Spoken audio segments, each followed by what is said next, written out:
Welcome, my dear friends. Again, we are back with the same story and the next part. The name of the story here is यहाँ पे the title of the story is The Unhappy King. Unhappy King. Unhappy मतलब होता है दुखी. दुखी. King मतलब होता है राजा, आप जानते हैं सभी. सो इस कहानी को मैं बताऊंगा आपको हिंदी और इंग्लिश दोनों में, एंड हम सीखेंगे ग्रामर भी. द वज़ीर से डॉटर. हम एज यू कैन सी आपने लास्ट पार्ट देख ही लिया है.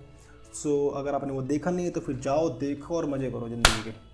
द वज़ीर से डॉटर. वज़ीर, ये देखो, जो ये है अपोस्ट्रोफे. क्या है ये? अरे सॉरी यार, दिस इज़ अपोस्ट्रोफे. अपोस्ट्रोफे इसका मतलब होता है का. वज़ीर की डॉटर, वज़ीर की बेटी, माय, है ना. So I am sorry for this. The story reads, the story starts.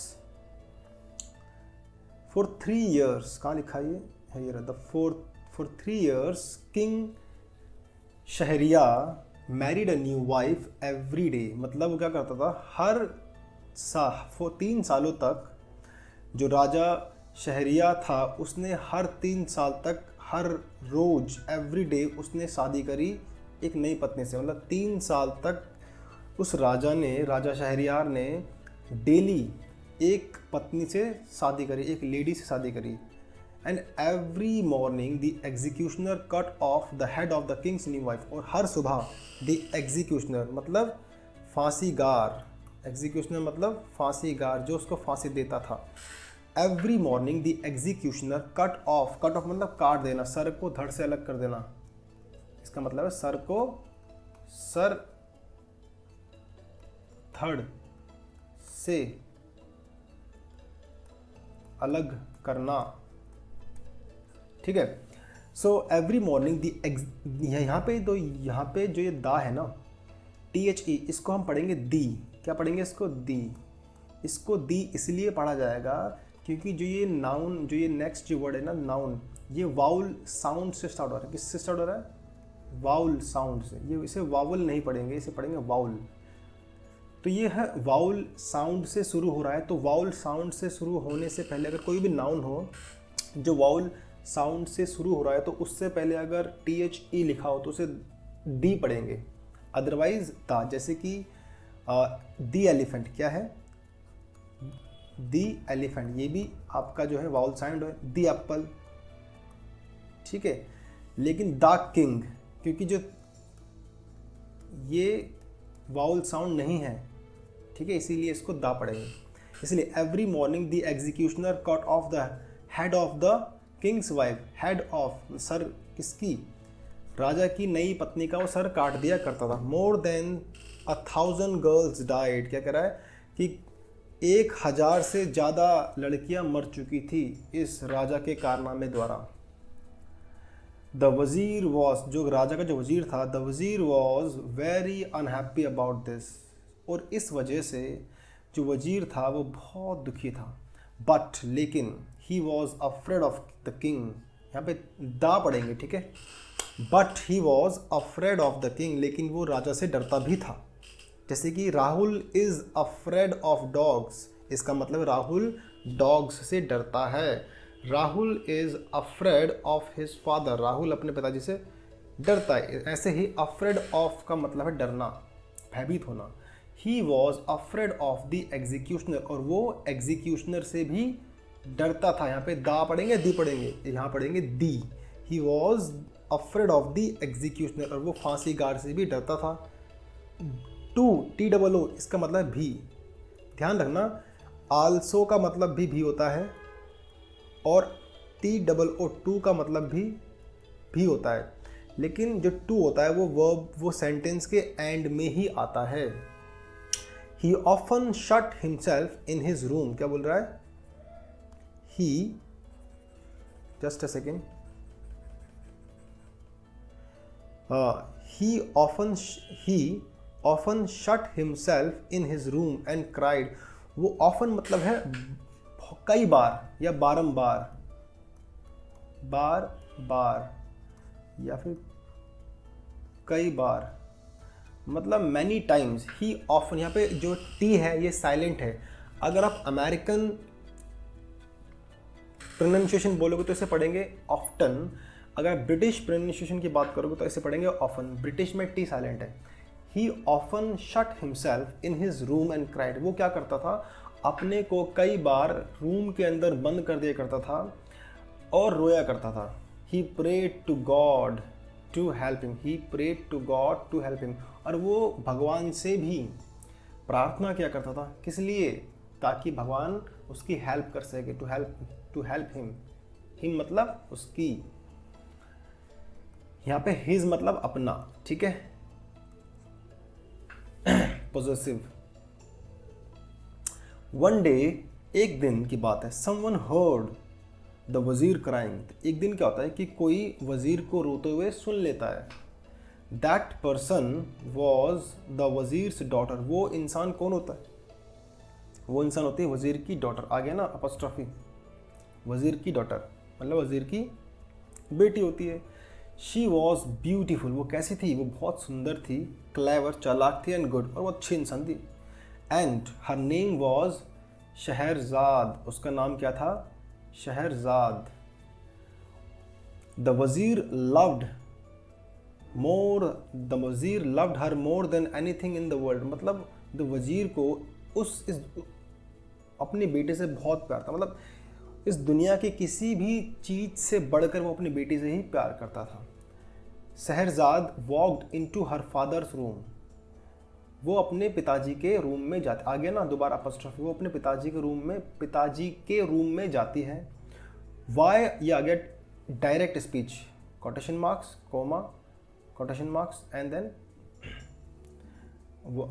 Y are you so sad father, she asked, वो पूछती है, पिताजी आप रो क्यों रहे हो, आप इतने सैड क्यों हो, इतने उदास क्यों हो। डियर चाइल्ड सेड द वजीर, वजीर कहता है, मेरी प्यारी बेटी, I am crying for 1000 lovely young girls, वो कहता है कि मैं उन हजारों लड़कियों के लिए रो रहा हूँ। किन हजारों लड़कियों के लिए, जिनको राजा ने मार दिया। एवरी डे, हर रोज, the king marries a new wife, ये डायरेक्ट स्पीच चल रही है इसलिए प्रेजेंट इंडेफिनिट में ही है। Every day the king marries, हर रोज हमारा जो राजा है वो एक नई वाइफ बनाता है, शादी करता है एक वाइफ से। Every morning his executioner, his मतलब उस राजा का, हिज मतलब राजा का, every morning his executioner cuts of her head, और हर सुबह जो उसका फांसीगार आकर के उस लड़की का गला काट दिया करता है। बट वाई आस्क्ड शहरजाद पूछती है कि ऐसा क्यों। Her father told her, tell first form, told first second form, and told भी थर्ड फॉर्म है, फर्स्ट सेकंड थर्ड। टेल मतलब बताना, ठीक है। हर फादर टोल्ड हर, उसके पिता ने उसे बताया, क्या बताया, द होल स्टोरी, होल मतलब पूरी कंप्लीट स्टोरी बताई। It makes me so sad that it will break my heart, he finished, और वो अपनी बात ख़त्म करता है, वो कहता है it makes me so sad, ये मुझे, यहाँ पे सो का मतलब इतना, यह मुझे इतना दुखी करता है कि मैं अपनी, that it will break my heart, कि ये मेरा दिल तोड़ के रख देगा, ये बात जो है ना इसने मुझे पूरा तोड़ दिया है। But I don't know what I can do, लेकिन मैं नहीं जानता कि मैं क्या कर सकता हूँ, मैं करूँ क्या, वो कन्फ्यूज़ है, इसीलिए मैं रो रहा हूँ, मैं घुट घुट के जी रहा हूँ। समझ में आया यहाँ तक। So the next story starts. So this story is about the pain that wazir is feeling. ये कहानी जो है, ये जो पार्ट है कहानी का, ये इस बारे में है, द वज़ीर्स डॉटर, ये बताता है कि यार जो वज़ीर है वो कितना दुखी है, और जो राजा है उसे पता ही नहीं है कि मैं कर क्या रहा हूँ, ठीक है। अब यहाँ पर जो होती है ना शहरजाद या शहरजादे इस प्लान, नेक्स्ट स्टोरी, यहाँ पे वो शहरजादे कहती है या शहरजाद कहती है कि पिताजी मेरे पास एक प्लान है। वो प्लान क्या है, वो प्लान ऐसा है जो आप अभी जानोगे। तो वो कहते हैं कि आप ना मेरी उस राजा शहरयार से शादी करा दीजिए, और मैं आपसे प्रॉमिस करती हूँ कि वो औरतों को मारना भी बंद कर देगा और मुझे भी नहीं मारेगा। तो उसका पिता कहता है ऐसा कैसे पॉसिबल है बेटा, आप क्यों मौत के कुएं में जा रहे हो? वो कहती है पिताजी आप चिंता मत करो, मेरे पास एक प्लान है। तो प्लान क्या है देखते हैं। अब ये कहानी बहुत इंटरेस्टिंग है। यहाँ पे क्या होगा, कहानी के अंदर कहानी होगी, ठीक है। शहरजाद प्लान, फिर दोबारा आ गया अपॉस्ट्रोफी, शहरजाद का प्लान, ठीक है। Scheherazade was sad too when she heard about the poor young girls. जो शहरजाद थी वो भी बहुत दुखी थी। यहाँ पे आ गया ना टू मतलब भी, शहरजाद भी बहुत दुखी थी। क्या सुन करके? उन लड़कियों के बारे में सुन के, वो पुअर मतलब बेचारी, उन बेचारी लड़कियों के बारे में सुन के जिनको राजा ने मार दिया था। She thought carefully for a few minutes, और उसने कुछ मिनटों तक इस पर विचार किया ध्यानपूर्वक। देन शी सेड, और फिर वो उसने कहा, क्या बोलती है, लिसन फादर, पिताजी सुनिए। लिसन मतलब यहाँ पे टी साइलेंट है, ठीक है। लिसन फादर, पिताजी सुनिए। आई थिंक, मैं ऐसा सोचती हूँ। ये देखो डायरेक्ट स्पीच चल रही है, इसीलिए सारे जो है ना ये प्रेजेंट में बातें हो रही हैं, ठीक है। कहानी को आप दो टेंस में कहते हो। पहला होता है पास्ट इंडेफिनिट। कैसा होता है पास्ट इंडेफिनिट? इसमें वर्ब की, इसमें होता है सब्जेक्ट प्लस वर्ब की सेकंड फॉर्म, दूसरा होता और प्लस ऑब्जेक्ट। और दूसरा तरीका होता है प्रेजेंट इंडेफिनिट। किसका? Present indefinite. इसमें क्या होता है, सब्जेक्ट प्लस वर्ब की फर्स्ट फॉर्म प्लस या तो एस या फिर ई एस, फिर प्लस ऑब्जेक्ट, ठीक है। तो कहानी को कहने के दो तरीके हैं। तो यहाँ पे आप कहानी प्रेजेंट में आ गई है, क्योंकि ताकि फील आए ना कि कहानी, ये कहानी प्रेजेंट में इसलिए कही जा रही है ताकि फील आए कि हाँ यार ये भी घटना घट रही है। तो इसीलिए ये देखो कोटेशन मार्क्स, फिर एंड फुल स्टॉप, फिर कोटेशन। ये है डायरेक्ट स्पीच। इसे कहते हैं नरेशन भी कहते हैं। इसे क्या कहते हैं? इसको आप नरेशन भी कह सकते हो। डायरेक्ट स्पीच और इनडायरेक्ट, ये बहुत ज़रूरी है। लिसन फादर, पिताजी सुनिए। आई थिंक, मैं सोचती हूँ। I know how we can stop the king, मैं जानती हूँ कि इस किंग को कैसे स्टॉप किया जाए। From killing any more young girls, किस चीज़ से? मैं जानती हूँ कि राजा को हम कैसे रोक सकते हैं ताकि वह और लड़कियाँ ना मारे। मतलब उस फ्रॉम मतलब से हम उसको और ज़्यादा लड़कियाँ मारने से रोक सकते हैं, ऐसा मैं सोचती हूँ या मानती हूँ। लेट मी मैरी हिम, मुझे उनसे शादी करने दीजिए। लेट मी मैरी हिम मतलब मुझे खेलने दो। लेट मी प्ले, मुझे पढ़ने दो। लेट मी स्टडी, ठीक है। मतलब लेट मतलब अलाउ, मुझे अनुमति दीजिए। Allow me to study, allow me to play, allow me to go outside. इसलिए लेट मी मैरी हिम कहती पिताजी आप मुझे उनसे शादी करने दीजिए। एक और यहाँ पे हम ग्रामर सीखते हैं। I know how we can stop him, मतलब मैं जानती हूँ कि हम उनको कैसे स्टॉप कर सकते हैं। अगर आपको बोलना हो कि मैं जानता हूँ कि कैसे खाना बनाते हैं, तो कैसे बोलोगे? जब मैं खाना पकाना जानता हूँ तो बोलोगे I know how to cook. I know how to cook मतलब मैं खाना पकाना जानता हूँ। मैं तैरना जानता हूँ, कैसे बोलोगे? I know how to swim. I know how to swim, ठीक है। और आपको बोलना हो कि मैं रीड करना जानता हूँ, कैसे बोलोगे? I know how to read. I know how to read. How to read English, मैं इंग्लिश रीड करना, इंग्लिश पढ़ना जानता हूँ, ठीक है। अगर आपको बोलना हो कि आई नो मैं लिखना जानता हूँ या मुझे लिखना आता है, I know how to write. I know how to write. So ये भी एक ग्रामर पैटर्न है जो आप सीख सकते हो, ठीक है। सो कहानी बहुत इंटरेस्टिंग होते जा रही है यहाँ से। जस्ट अ सेकेंड, मुझे इसमें उठा तो लो इसी पर। I need to raise it first. So तो कहती मुझे शादी करने दीजिए। यू मतलब शॉक हो जाता है यार, यू तुम।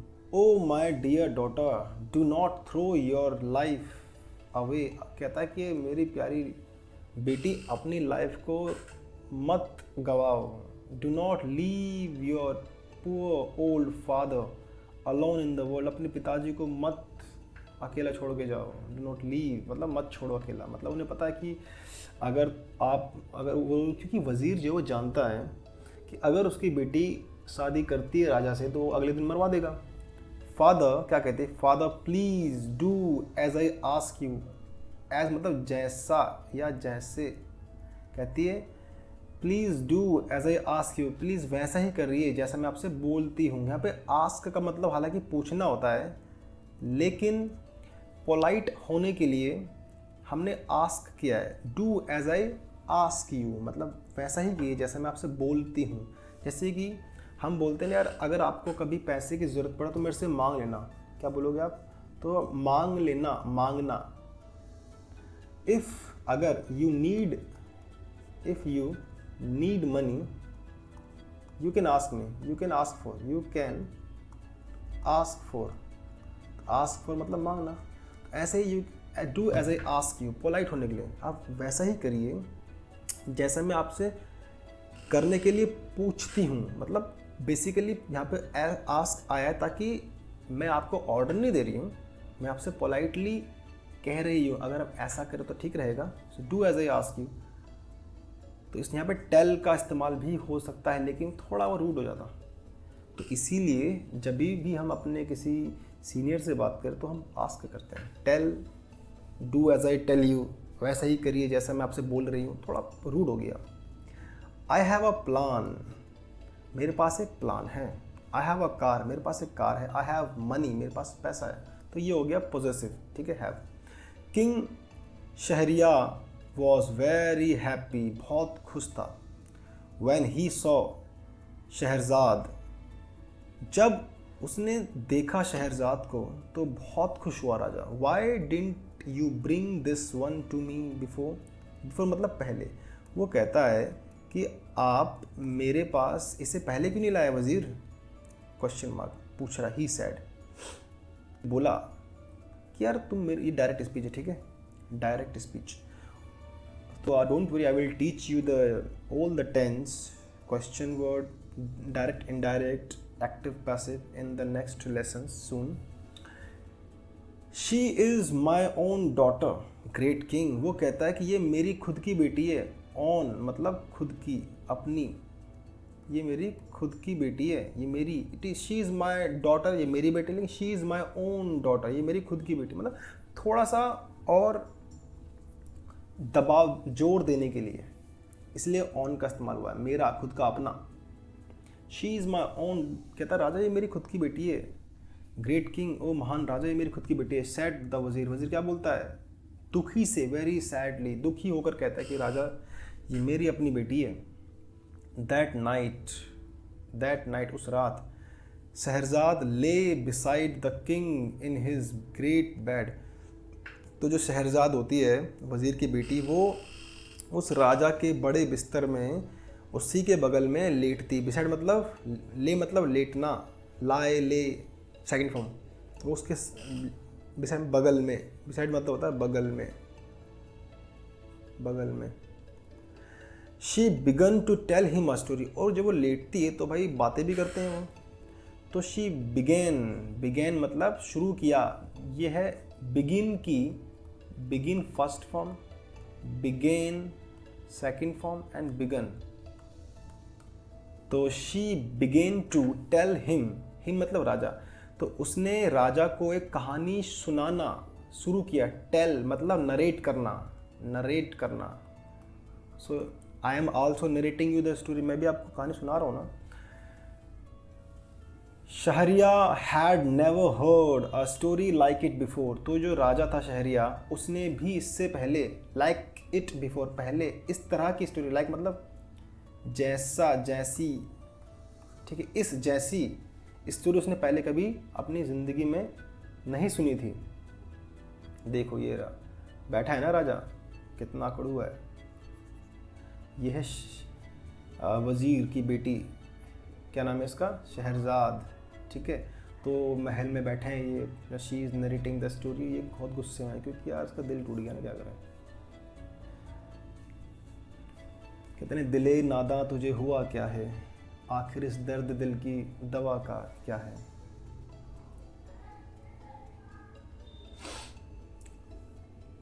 The story was about a place far far away where people did strange things। तो ये कहानी सुनाती है उस जगह के बारे में जो बहुत दूर है। वेयर मतलब जहाँ पर लोग अतरंगी चीज़ें करते हैं। द स्टोरी वॉज अबाउट मतलब के बारे में, अबाउट मतलब होता है के बारे में, प्लेस मतलब जगह, क्या आता है इसका मतलब जगह, फार फार अवे मतलब बहुत दूर। वेयर देखो यह कंजंक्शन, यहाँ पे जो वेयर है यह कंजंक्शन, हालांकि ये क्वेश्चन वर्ड भी हो सकता है। अगर वेयर का इस्तेमाल सेंटेंस के पहले हो तो उसका मतलब होता है कहाँ, अगर दो सेंटेंस के बीच में है तो उसका मतलब है जहाँ।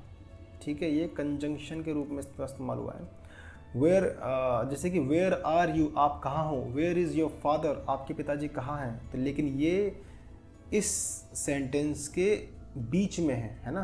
The story was about a place far far away, story उस प्लेस के बारे में जो बहुत दूर है। वेयर जहाँ या जहाँ पर, people did strange thing, did ये है पास्ट इंडेफिनेट, डू की सेकेंड फॉर्म, डू डिड और है done. So people did strange things sometimes मतलब कभी कभार। द स्टोरी वॉज फनी, कभी कभार स्टोरी जो है वो फनी होती थी। एंड द किंग लाफ्ड, और फिर जो किंग है वो हंसता था। ठीक है, he had not laughed so much for many years, कई सालों से वह हंसा भी नहीं था। यह हैड नॉट लाफ्ड सब्जेक्ट, यह past perfect subject plus verb की third form plus third form, ठीक है, plus object. He had not laughed so much for many years, कई सालों से वो इतना हंसा भी नहीं था, क्योंकि तो इस वजीर की बेटी ने आके उसे खूब हंसाया। समटाइम्स कभी कभार, इट वॉज सैड, और कभी कभार जो स्टोरी थी बहुत दुख देने वाली थी, मतलब बहुत सैड स्टोरी थी। He could not stop crying, वो अपने को रोक ना सका रोने से। ये कैन जो है वो है कैन, यहाँ पे कैन की सेकंड, कैन की पास्ट फॉर्म क्या है, कुड।